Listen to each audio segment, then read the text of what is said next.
दिन शुभ और मंगलमय हो। भगवान श्री कृष्ण की कृपा आप सभी पर सदा बनी रहे। आज सुनिए आषाढ़ मास महात्म्य का अध्याय 10। आज के अध्याय में आप जानेंगे सुपर्णा, संगम, पुरूर, वस्त्र तीर्थ, पंचतीर्थ, शमी तीर्थ, सोम आदि तीर्थ तथा वृद्धा संगम तीर्थ की महिमा का वर्णन। श्री ब्रह्मा जी नारद जी से कहते हैं कि इसके बाद सुपर्णा संगम तथा काद्रवा संगम नामक तीर्थ है, जहाँ भगवान महेश्वर गंगा के तट पर स्थित है। वहीं अग्निकुंड, रुद्रकुंड, विष्णु कुंड, सूर्य कुंड, सोम कुंड, ब्रह्मा कुंड, कुमार कुंड तथा वरुण कुंड भी है। उस स्थान पर अप्सरा नाम की नदी गौतमी गंगा में मिली है। उस तीर्थ के स्मरण मात्र से मनुष्य कृतकृत्य हो जाता है। वह सब पापों का निवारण करने वाला है। उससे आगे पुरुष नामक तीर्थ है। उसके दर्शन की तो बात ही क्या, स्मरण मात्र से ही पाप नाश हो जाता है। एक समय राजा पुरूरवा ब्रह्मा जी की सभा में गए। वहाँ देव नदी सरस्वती ब्रह्मा जी के पास बैठी हंस रही थी। उस रूपवती देवी को देखकर राजा उर्वशी से पूछा, ब्रह्मा जी के पास यह रूपवती साध्वी स्त्री कौन है? यह तो सबसे सुंदर युवती है और अपने सौंदर्य के प्रकाश से इस सभा को उद्दीप्त कर रही है। उर्वशी ने कहा, यह कल्याणमयी ब्रह्म कुमारी देव नदी सरस्वती है। यह प्रतिदिन आती जाती रहती है। यह सुनकर राजा को बड़ा विस्मय हुआ। उन्होंने उर्वशी से कहा, इसको मेरे पास बुला लाओ। उर्वशी ने जाकर राजा का संदेश सुना दिया। सरस्वती ने स्वीकार कर लिया तथा अपनी प्रतिज्ञा के अनुसार पुरूरवा के पास आई। राजा ने सरस्वती नदी के तट पर उसके साथ अनेक वर्षों तक विहार किया। यह देख मैंने सरस्वती को श्राप दे दिया। मेरे श्राप के कारण वह मृत्यु लोक में कहीं लुप्त हो गई और कहीं दिखाई देती है। जहाँ सरस्वती नदी गंगा में मिली है, वहाँ पहुंचकर राजा पुरूरवा ने तपस्या की और महादेव जी की आराधना करके गंगा जी के प्रसाद से संपूर्ण अभिष्ट प्राप्त कर लिया। तब से उस स्थान का नाम पूर्वरस तीर्थ पड़ा। सरस्वती संगम और ब्रह्मा तीर्थ पड़ गया। वहाँ सिद्धेश्वर नाम से प्रसिद्ध महादेव जी रहते हैं। वह तीर्थ समस्त कामनाओं को देने वाला है। उसके सिवा सावित्री, गायत्री, श्रद्धा, मेधा और पांचों मेरी कन्याएं हैं जो नदी के रूप में परिणित हो गई हैं। जहाँ वे भगवती गंगा से मिली हैं, वहीं 5 तीर्थ है। वे 5 नदियाँ और सरस्वती पवित्र तीर्थ है। मनुष्य उनमें स्नान, दान आदि जो कुछ भी करता है, वह सब अभिलक्षित वस्तुओं को देने वाला तथा निष्कर्म से भी बढ़कर मोक्ष का साधक माना गया है। शमी तीर्थ के नाम से जिसकी प्रसिद्धि है, वह भी सभी पापों को शांति करने वाला है। हे नारद, उस तीर्थ की कथा सुनाता हूँ, सावधान होकर सुनो। पूर्व काल में प्रियव्रत नाम से प्रसिद्ध क्षत्रिय राजा थे। उन्होंने गोदावरी के दक्षिण तट पर अश्वमेध यज्ञ की दीक्षा ली। उस यज्ञ के पुरोहित हुए वशिष्ठ जी। एक दिन उस यज्ञ में हिरण्यक नाम का दानव आया। महर्षि वशिष्ठ ने अपने ब्रह्मदंड से सब दैत्यों को मार भगाया। इसके बाद पुनः यज्ञ आरंभ हुआ। दैत्य अपनी सेना के साथ भाग खड़ा हुआ। वहाँ निम्नांकित तीर्थों ने अश्वमेध यज्ञ के फल दिए। तीर्थ है शमी तीर्थ, विष्णु तीर्थ, अर्क तीर्थ, शिव तीर्थ, सोम तीर्थ और वशिष्ठ तीर्थ।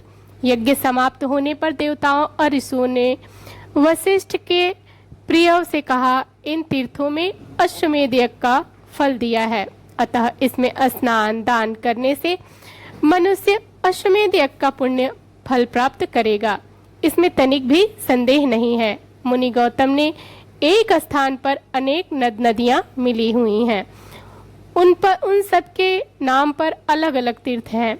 उन तीर्थों के नाम है सोम तीर्थ, गंधर्व तीर्थ, देव तीर्थ, पूर्णा तीर्थ, शाल तीर्थ और श्रीपर्णा संगम, स्वागता संगम, कुसुमा संगम, पुष्टि संगम, कर्णिका संगम, वैनवी संगम, संगम वासवी, संगम शिव शर्मा, सिखी, कुसुमिका, उपराध्या, शांतिजा, देवजा, अज, वृद्ध, सुर और भद्र आदि आदय तथा और भी बहुत से नद नदी गण गौतमी से में मिले हैं।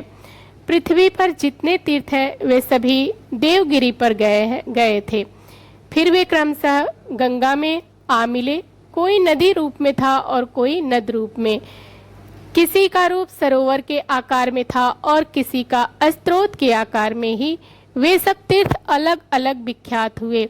उन सब में क्या हुआ? स्नान, जप, होम, पितृ तर्पण आदि कर्म समस्त कामनाओं की पूर्ति करने वाला और मुक्तिदायक माना गया है। जो इनके नामों का पाठ अथवा स्मरण करता है वह सब पापों से मुक्त होकर भगवान विष्णु के धाम में जाता है। वृद्धा संगम नामक एक प्रसिद्ध तीर्थ है जहाँ वृद्धेश्वर नामक शिव का निवास है। उस तीर्थ की कथा सब पापों का नाश करने वाली है। पूर्व काल में एक महातपस्वी मुनि थे। उनका नाम वृद्ध गौतम था। वे जब बालक थे तब किसी तरह पिता ने उनका यज्ञोपवीत मात्र कर दिया। इसके बाद वे बाहर भ्रमण करने को चले गए। उन्हें केवल गायत्री मंत्र याद था।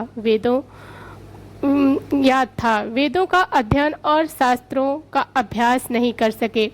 केवल गायत्री मंत्र का जाप और अग्निहोत्र नियम पूर्वक कर लेते थे। इतने से ही उनका ब्राह्मणत्व सुरक्षित था। विधि पूर्वक अग्नि की उपासना और गायत्री जप करने से उनकी आयु बहुत बढ़ गई। यूं भी कि उनकी अवस्था अधिक हो चुकी थी, किंतु विवाह न हो सका। कोई उन्हें कन्या देने वाला नहीं मिला। गौतम अलग अलग तीर्थों, वनों और पवित्र आश्रमों में भ्रमण करते रहे। घूमते शीतगिरी पर चले गए और वहीं रहने लगे।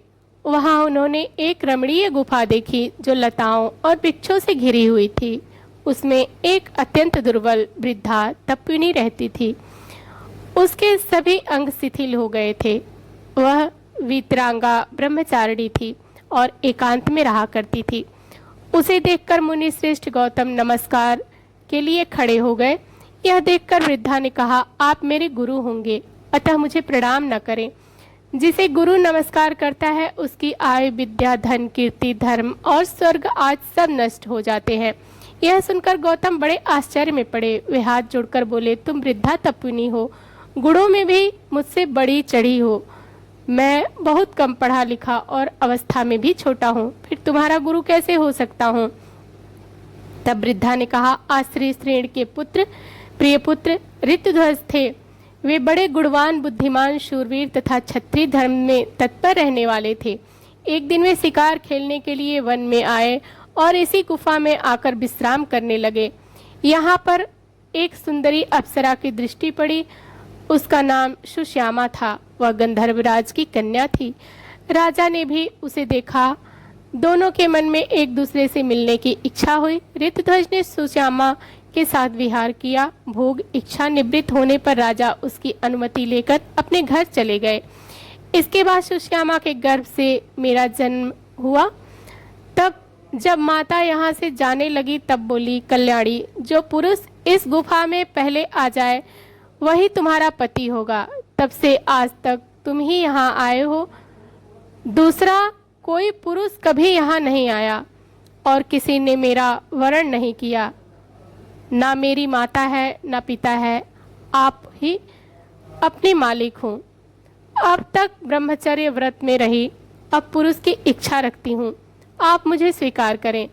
तब गौतम ऋषि बोले, भद्रे, अवस्था तो अभी 1000 वर्ष की ही है और तुम 90,000 वर्ष की हो गई हो। मैं बालक और तुम वृद्धा, यह संबंध योग्य नहीं जान पड़ता। तब वृद्धा कहने लगी, पूर्व काल में ही आप मेरे पति नियत कर दिए गए हैं। अब दूसरा कोई मेरा पति नहीं हो सकता। विधाता ने आपको मुझे दिया है, अतः आप मुझे अस्वीकार न करें। मुझे भी कोई दोष नहीं है। मैं आप में भक्ति रखती हूँ। यदि आप मुझे ग्रहण नहीं करना चाहते तो आपके देखते देखते अभी अपने प्राण त्याग दूंगी। यदि अभिष्ट वस्तु की प्राप्ति ना हो तो प्राणियों के लिए मर जाना ही अच्छा है। प्रेमी जन के परित्याग से जो पाप लगता है उसका अंत नहीं है। वृद्धा की बात सुनकर गौतम ऋषि ने कहा, मुझ में न तपस्या है न विद्या, मैं कुरूप और निर्धन हूँ, अतः तुम्हारे लिए योग्य वर नहीं हो सकता। पहले सुंदर रूप और उत्तम विद्या की प्राप्ति करके मुझे तुम्हारी बात माननी चाहिए। तब वृद्धा कहने लगी, ब्राह्मण, मैंने अपनी तपस्या से सरस्वती देवी को संतुष्ट किया है, साथ ही रूप देने वाले अग्नि भी मुझ पर प्रसन्न है, अतः बागेश्वरी देवी आपको विद्या देंगी और रूपवान अग्निदेव रूप प्रदान करेंगे। यूं कहकर वृद्धा ने सरस्वती और अग्नि की प्रार्थना करके गौतम विद्वान और सुपवान बना दिया। तब उन्होंने बड़ी प्रसन्नता के साथ वृद्धा को अपनी पत्नी बनाया और कितने ही वर्षों तक उसके साथ विहार किया। एक दिन वशिष्ठ और वामदेव आदि महर्षि पुण्य तीर्थों में घूमते हुए उस गुफा में आए। गौतम और उनकी पत्नी ने वहां आए हुए ऋषि मुनियों का विधिवत स्वागत सत्कार किया।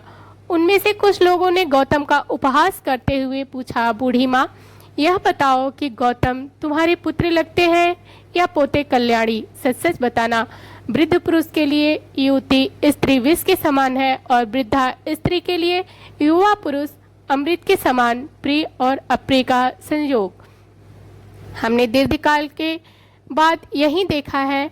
गौतम और उनकी पत्नी दोनों इस परिहास को सुनकर चुप रह गए। आतिथ्य ग्रहण करके सब महर्षि चले गए। उनकी बातों को याद करके यह दोनों दंपति बहुत दुखी हुए। एक दिन स्त्री सहित गौतम ने मुनिवर अगस्त्य जी से पूछा, महर्षि, कौन सा देश या तीर्थ ऐसा है जहाँ जाने से कल्याण की प्राप्ति होती है? तब अगस्त्य जी कहने लगे, ब्राह्मण, मैंने मुनियों के मुख से सुना है कि गोदावरी नदी में स्नान करने से सभी मनोकामनाएं पूर्ण होती है। अगस्त्य की यह बात सुनकर गौतम उस वृद्धा के साथ गौतमी तट पर गए और कठोर तपस्या करने लगे। उन्होंने भगवान शंकर और विष्णु की स्तुति की तथा पत्नी के लिए गंगा जी को भी संतुष्ट किया।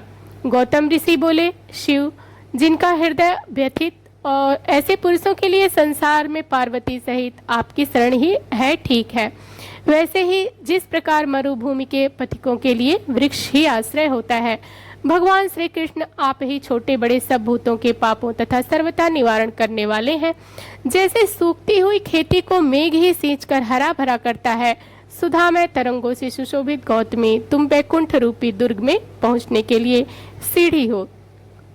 हम अधोगति में पड़कर संतप्त हो रहे हैं, माते तुम हमारे लिए शरण हो जाओ। सबको शरण देने वाली गौतमी गंगा गौतम के स्त्रोत से प्रसन्न होकर बोली, ब्राह्मण, तुम मंत्र पढ़ते हुए मेरे जल से अपनी पत्नी का अभिषेक करो, इससे वह रूपवती हो जाएगी। इसके सभी अंग मनोहर होंगे, नेत्रों में भी सुंदरता आ जाएगी तथा यह सब प्रकार के शुभ लक्षणों से शोभा पाने लगेगी। गंगा जी के आदेश से दोनों ने ऐसा ही किया, अतः उनकी कृपा से दोनों पति पत्नी सुंदर रूप वाले हो गए। उनके अभिषेक का जो जल था वह नदी रूप में बदल गया। वृद्धा नाम से ही उस नदी की ख्याति हुई। गौतम ने जो शिवलिंग की स्थापना की वह भी वृद्धा के ही नाम पर वृद्धेश्वर कहलाया। वहीं मुनि श्रेष्ठ गौतम ने वृद्धा के साथ पूर्ण आनंद प्राप्त किया।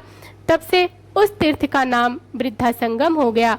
वहाँ किया हुआ स्नान और दान सब मनोरथों को सिद्ध करने वाला है। जय श्री कृष्णा। आज का अध्याय यहीं पर समाप्त हुआ।